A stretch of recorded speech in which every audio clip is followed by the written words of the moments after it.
All right, Brian, we are live. Welcome to this week live show where we bring you Hello. success stories, insights, perspectives, wisdom, learn from mistakes to help you accelerate your growth. This week, we feature Brian Bachand. Brian, how are you doing today?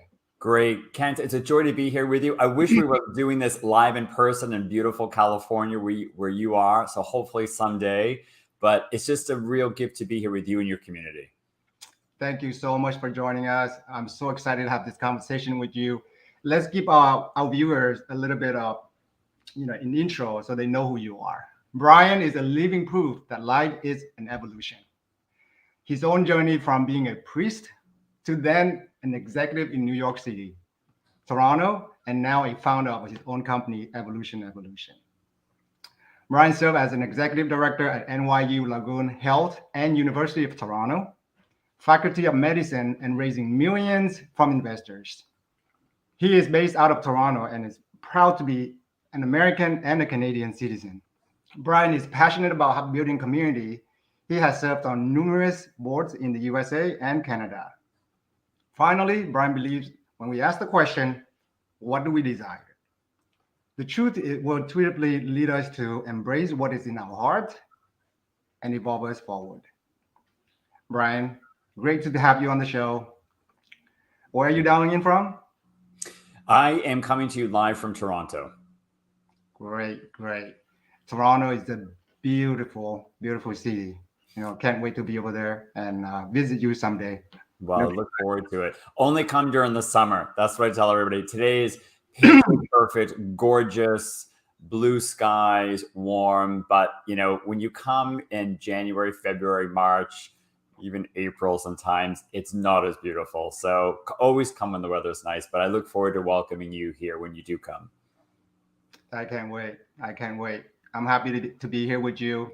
Let's get the show on the road. I'm pretty sure your viewers and our viewers will be very excited to hear this conversation, and I'm pretty sure they're gonna gain a lot of perspective and how that can be leveraged inside the entrepreneurial journey to accelerate their growth. You know, so Brian, everybody loves a good story, especially one that's packed with the ups and downs and wisdom, right? That they can use in their own lives as they move forward in their business. Let's take a walk down a memory lane. Let's take a walk down a little bit on a memory lane here and tell us what were you doing prior to making the switch to entrepreneurship.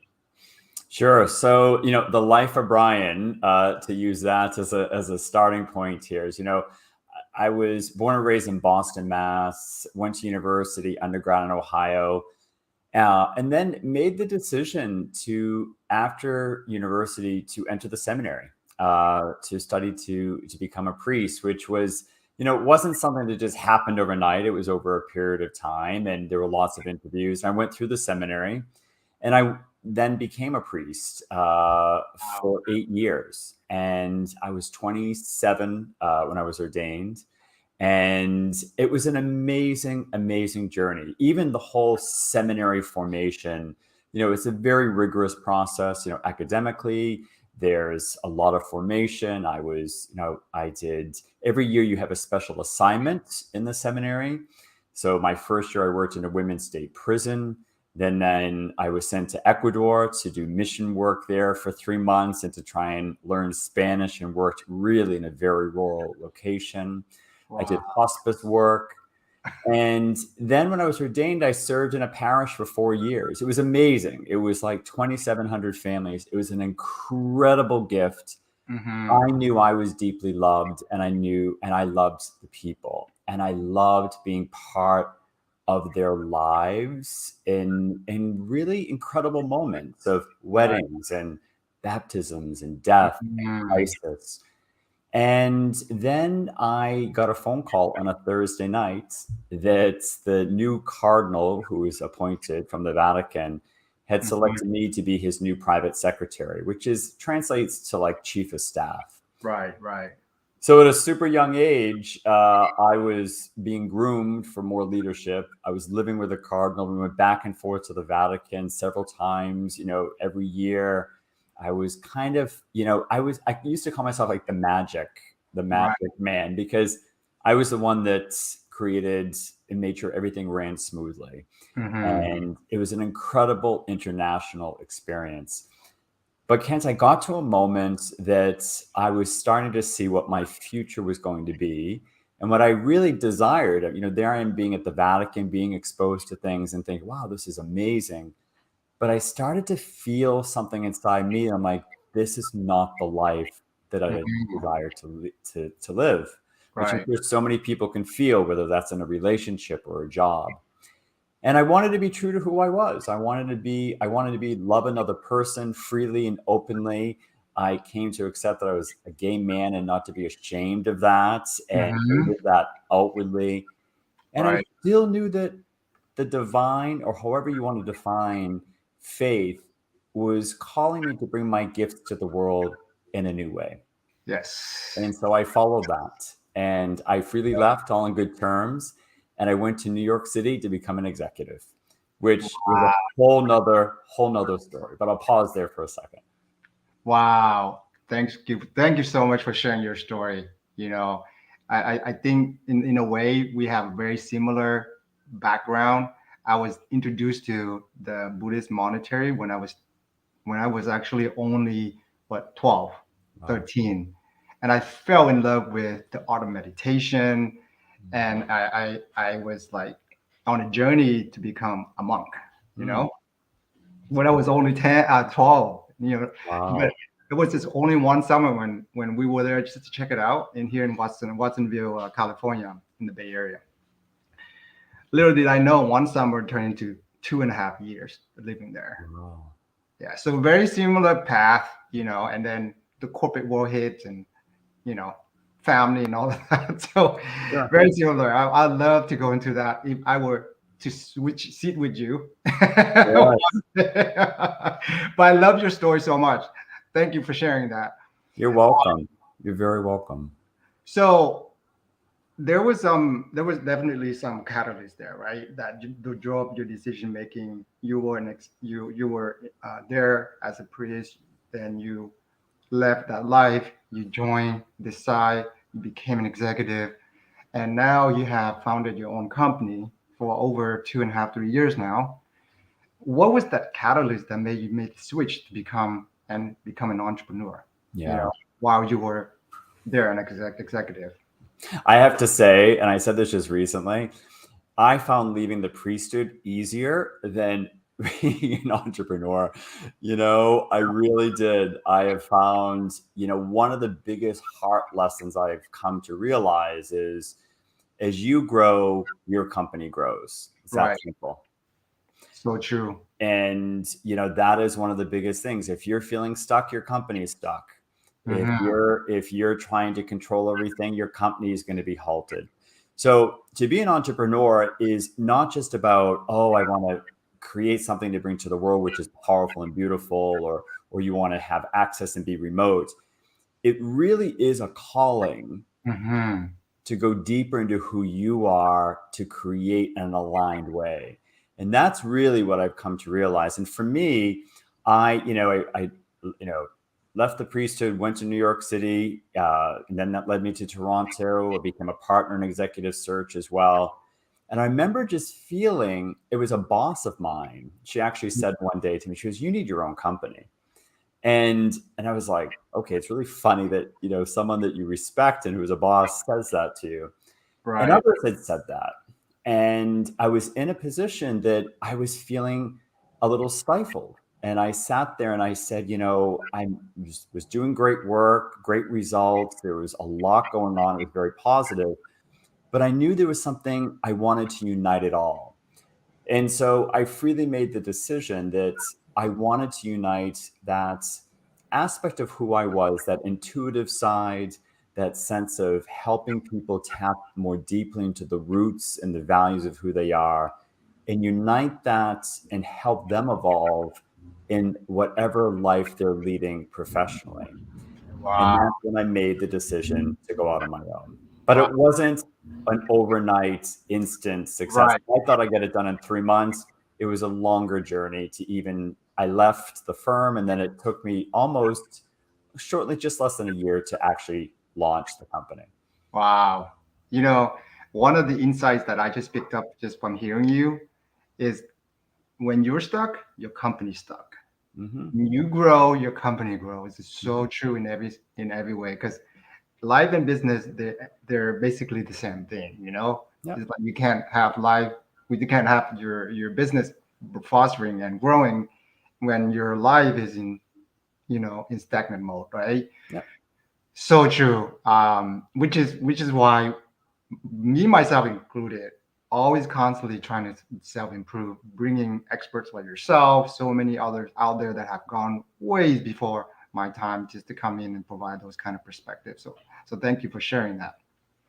you're There are welcome. so many young entrepreneurs out there nowadays have the aspirations to start their own business. Like you have a mentor that says, Brian, you need to have your own company.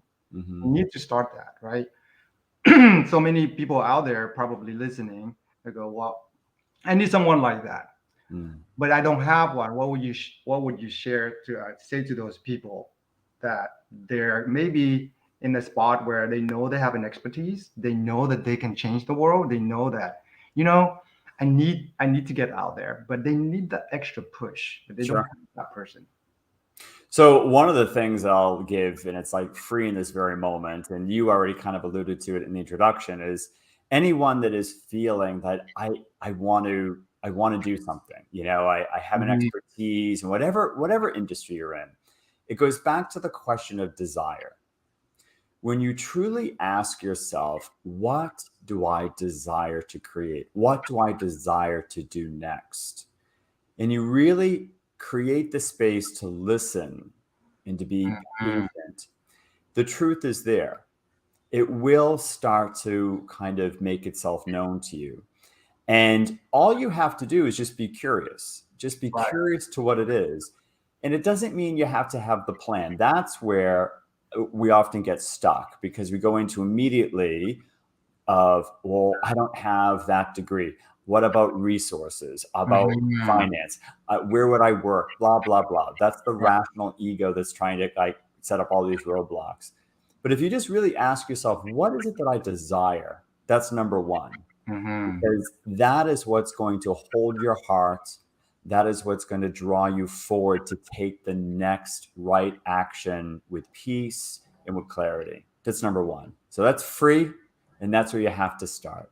But Love it. number two, if someone doesn't have a mentor, there's so many things available now online more than ever. Mhm. There's wonderful shows like what you're doing, Kent, helping entrepreneurs. Make sure you follow, make sure you listen. If there's someone that you connect with, Mhm. reach out to them. And I'm sure there's programs they offer, connect with me, connect with so many others. Mhm. And those are great tools, especially if you're in the early stages of trying to really understand. It's really powerful. Right. That's the best way to do it. Thank you for sharing those wisdom. You know, they say closed mouths don't get fed. Hmm. And so when I first started out, I reached out to over 200 entrepreneurs and business owners just to pick their brain, and learn from them because by learning from them, you can avoid a lot of costly mistakes and Hmm. also compress time as well, right? So Yes. in terms of mistakes, I'm pretty sure you know how they say it. Success and mistakes, they're basically one coin, but just two different sides. You can't have success without mistakes. In Hmm. terms of mistakes, I'm pretty sure you've had plenty, therefore you got to where you are today in terms of being having your own company and running your own show. What can you share with our viewers? Maybe one or two, just to help them avoid down that path of Yeah. costly mistakes. I think one of the biggest mistakes that you can really make is you want everything perfect. Mm, So that is something that I've certainly struggled with. And especially if you're someone who's a high achiever, let's say you've mhm, done a job and you've done things well. You want to make sure that when you go out on your own, you have everything perfect. You want the website to be perfect. You want every post to be perfect. You want everything. Guess what? It ain't going to be perfect. okay.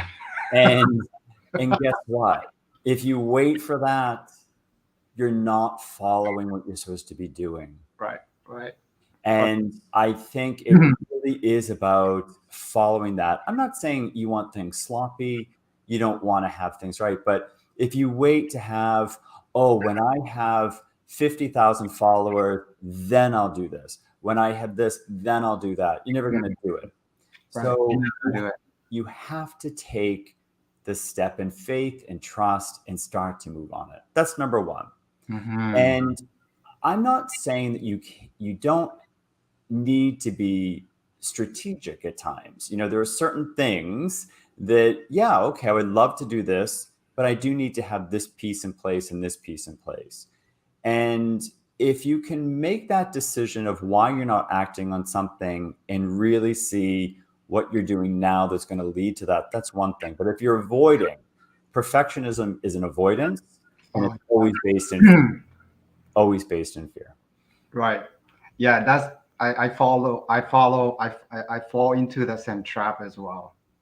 It's just this fear of what other people think Yep. of us. Like we've been conditioned like that since grade school, you know. Oh, you got this grade, you get that grade, and that has always been ingrained in front of us. And to make that conscious switch in our brain, it's a tough one, Brian. And we need someone like you to keep on reminding us, that it's not about what others think, it's about taking action and make that first step. And things Absolutely. just naturally flow, right? Just take action. I would just build on it. And sometimes it's the people who are in your life, whether it's your spouse, your partner, a best friend, whatever, that also you need to listen to people that will often bring you back to reality. Just a quick story. The night before I launched my company, I launched on November 11th. I picked that date on purpose, 11/11/2019. And I remember feeling great, like feeling really good, But that Sunday night, I was going over some things, and there were a couple things that I had to rewrite or something announcement. And my energy went into the most negative funk possible because it was like perfection. And I was like, I don't have this done and da da da. And my partner said the best words. He said, Brian, you are not Apple. No one is lining up on the street waiting for your website and everything to go live tomorrow. You're not Apple. Yeah. And I remember thinking, I'm not. No. But I was like, but this is, you're not Apple. Right. No one is, we're going to be lining up all night waiting for your website or waiting for this announcement to go out tomorrow. So stop being trying to be perfect on it and make sure it's going to go across and focus on what is bringing you the joy to get it going. And you know what? That brings me back to reality when I'm getting stuck on that. You're not Apple. The world is, they want reality. They don't need perfectionism.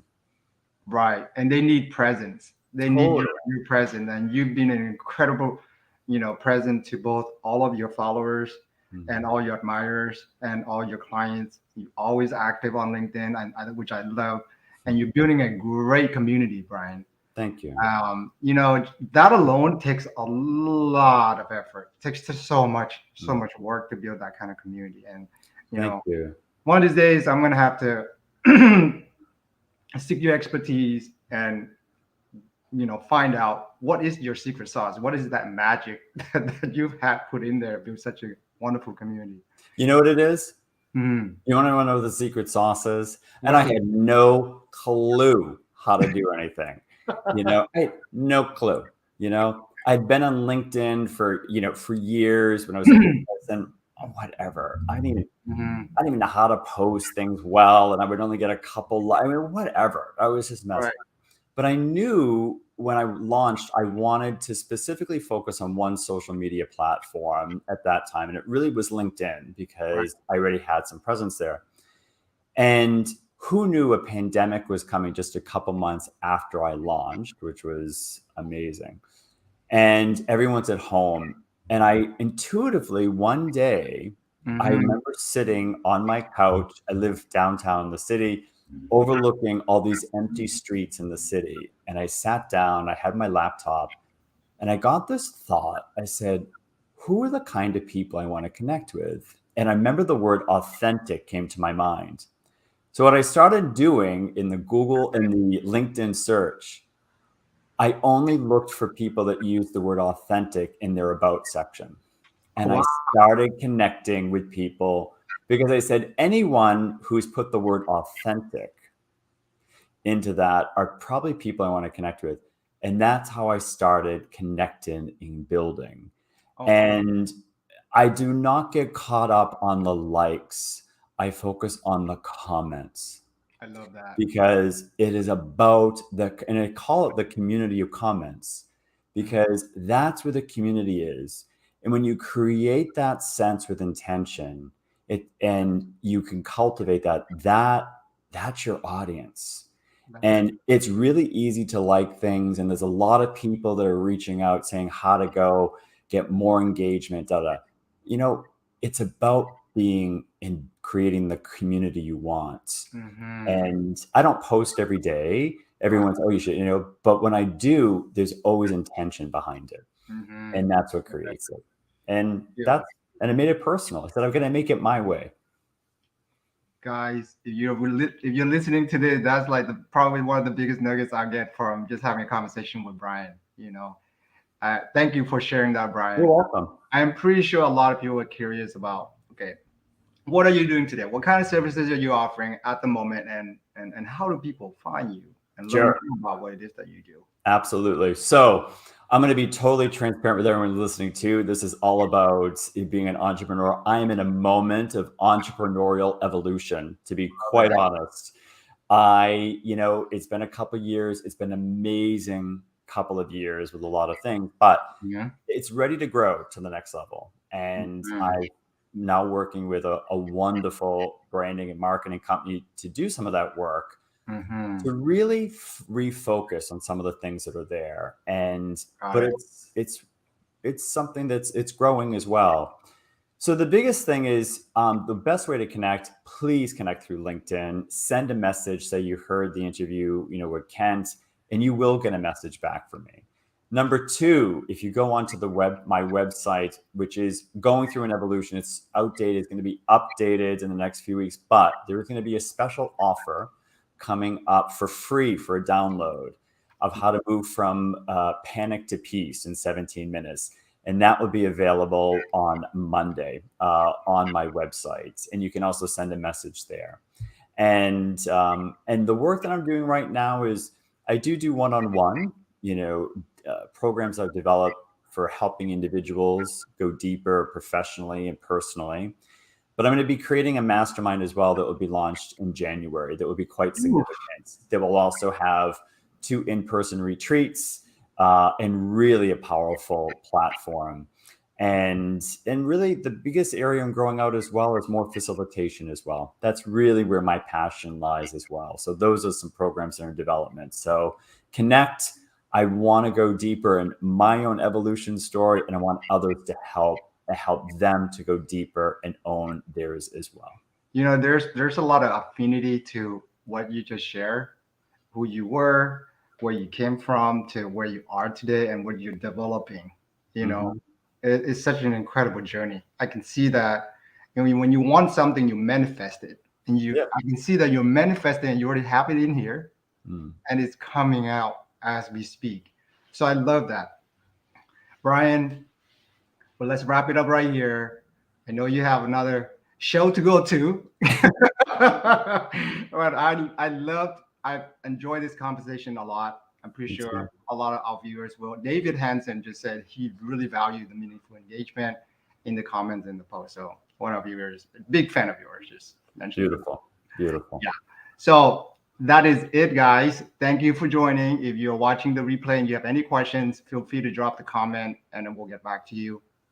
Brian, thank you for joining us today. You have a great weekend ahead. Thank you so much, Ken. Same to you and for everyone who's listening. Thank you. Bye for now.